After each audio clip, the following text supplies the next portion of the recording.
All right, we're back here at the TD Garden for the post-game show. Noah's already laughing. I haven't even got to the jokes yet. It's getting late here. I think that has something to do with it. We're moving the clocks forward. It's almost 4 a.m. at this point, I think. But that's okay because there are a couple of guys on the court tonight that refuse to go to sleep on the game. Yeah, you've got LeBron James in LA. We're not talking about, this is not a Lakers post-game show. This is a Celtics post-game show. We're talking about the guy on the other side. Al freaking Horford refuses to go quietly into the night. Every offseason, like, Al, is this it for you? Maybe this is it for you after you won the championship? Oh, you're going to hang him up? Let the guy keep playing. I mean, a night like tonight, he turned back the clocks on a night where everyone's supposed to turn it forward, Noah. How about that?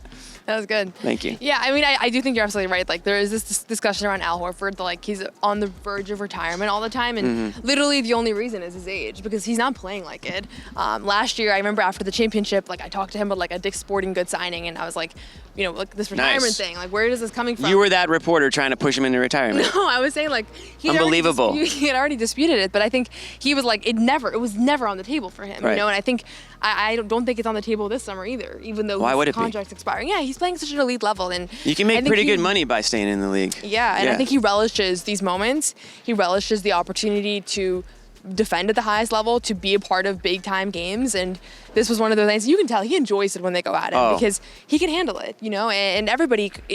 in general, when you target an opposing player, if you don't get the advantage, like, you've hurt your offense, right? And so that's why Sam Hauser had, like, the best individual defensive rating last year, because he actually held his own. Right. And Al tonight, I think, kind of shut down that approach from the Lakers, and he embraced it. In post-game, you could tell he was really proud of his performance, and he was really proud of this win.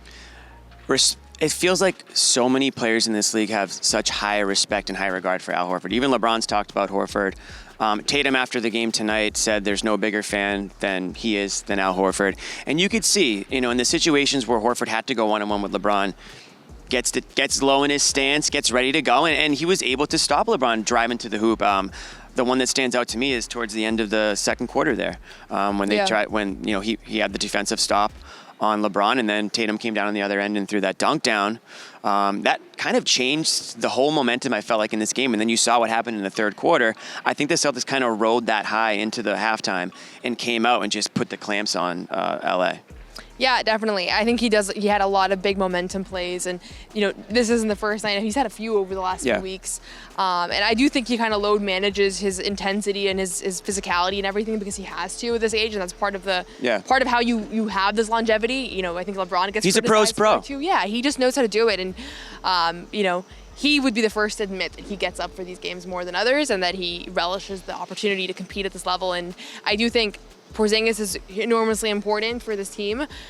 There are, you know, Al is irreplaceable. He really is. Like, the things that he's able to do for this group defensively, as a connector on offense, as a leader. Like, Tatum said a post-game, like, we don't talk about it enough. I do think in the pecking order of Celtics players, he's underrated.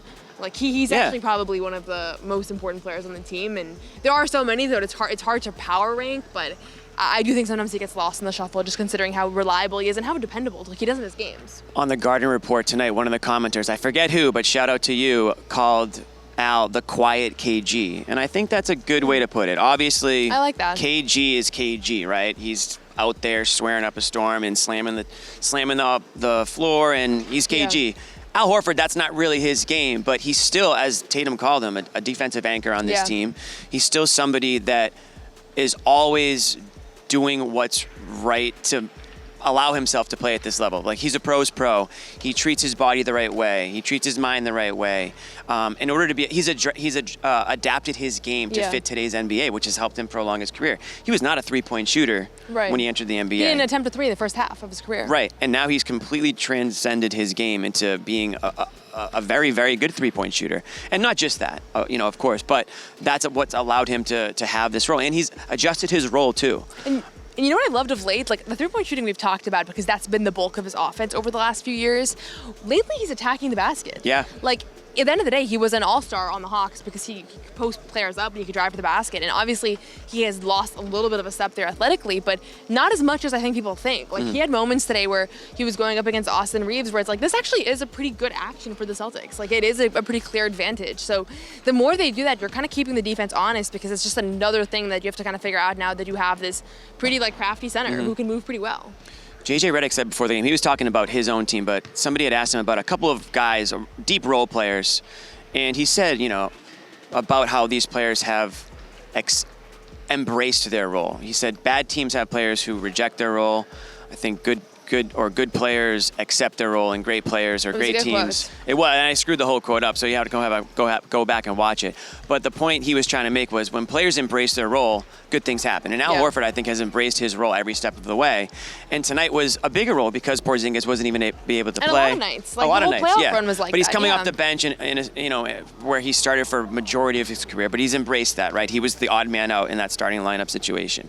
And he's really fit this role so well for the Celtics team. I really do think he is, bit of like a heart and soul of this team. We get caught up in who's the captain this and who's the captain that. But I think at the end of the day, he goes out there and shows it in a number of ways. And I'm sure he does off the court too. And one other thing I know, this is a little behind the scenes thing, but Al Horford was one of the first guys off the court after this game because he had to do, I think, some sort of radio interview.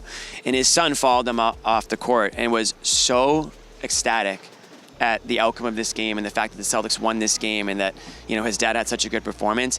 And if you're like playing the dad, if just be dad for a moment, like that's reason enough to keep playing this game. I think about this all the time, and I wrote a story about this earlier this year. I do think that probably extended his career by a few years because Ian is everywhere. He's this team's biggest fan. He sits right here by the bench. He hands out towels. He high-fived every Celtics player coming off the court. That's like, you noticed this today, but this is every game. Like, I'm sure. He is the most locked-in fan in the building. And so you have to imagine, and I've asked Al about this, like he grew up, his dad played in the NBA too. Like he sees a little bit of that in him, and he loves the sport. Sure. And I do think that's a big factor of like maybe a second wave of rejuvenation that he has experienced. To allow his family to experience those things. He's gonna have to play a few more years to pull LeBron and force Ian onto the team that he's playing on. But he needs like another 9 years. So hey, but we just talked. You can't count these guys out. You cannot count Al Horford out. And he's a big reason the Celtics pulled this one off tonight.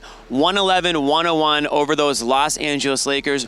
Will we see them again? Won't we see them again? I think we can both agree we would like to see this Lakers team again. I would love that. We'll find out. Shout out to our sponsor, Prize Picks. Guys, download the app today and use the code CLNS to get $50 instantly when you play your first $5 lineup. Again, that's the code CLNS to get $50 instantly when you play your first $5 lineup. Prize Picks, run your game.